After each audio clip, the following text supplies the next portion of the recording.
Hey everybody, today we're talking about Ultimate Spider-Man Ultimate Knights. Hey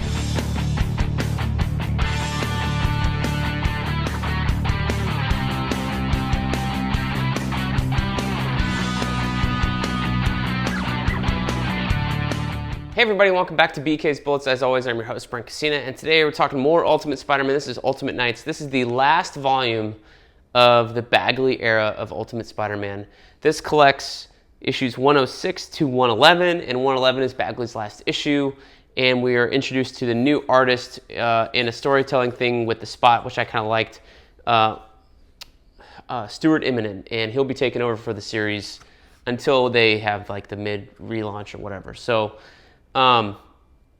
this storyline is a little weird because you have all of these characters, Shang-Chi, Moon Knight, Daredevil, Iron Fist, teaming up to take down the Kingpin because Daredevil kind of puts it together and says, we need to take down the Kingpin now.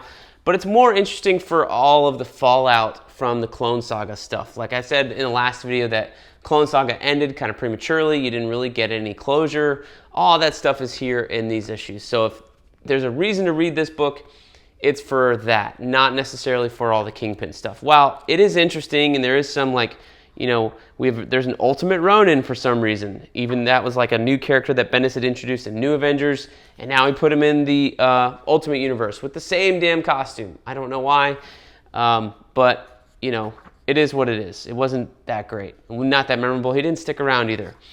Ultimate Moon Knight still being weird, you know, with this little girl as his third personality and not really getting explained here at all. But yeah, like I said, the reason to read this is all the fallout. You have Kitty Pryde getting kicked out of the X-Men apparently, and she moves to Queens, so she's going to Peter's high school. That's very awkward because Peter and MJ are getting back together, and Peter hasn't quite broken up with Kitty at the time of this story. He's trying to figure that out, only for her to show up. That's a very awkward situation.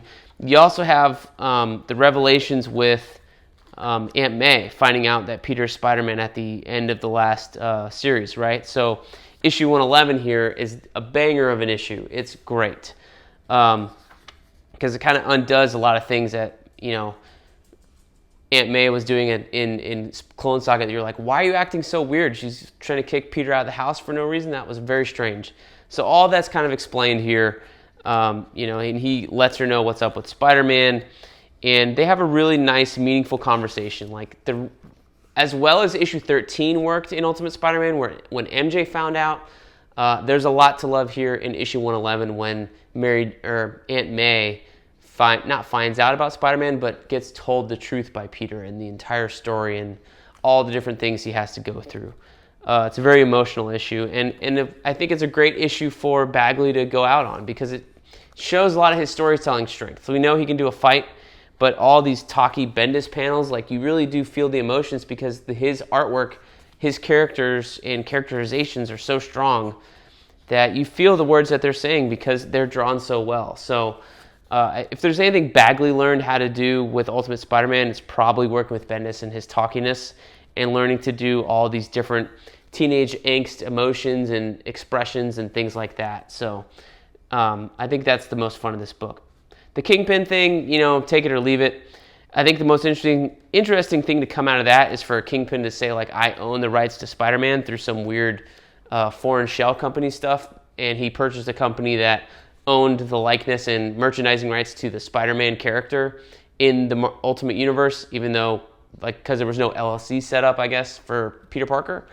And so that was the most fun thing, to be like, Kingpin realizing I can make money off this guy and make his life horrible at the same time.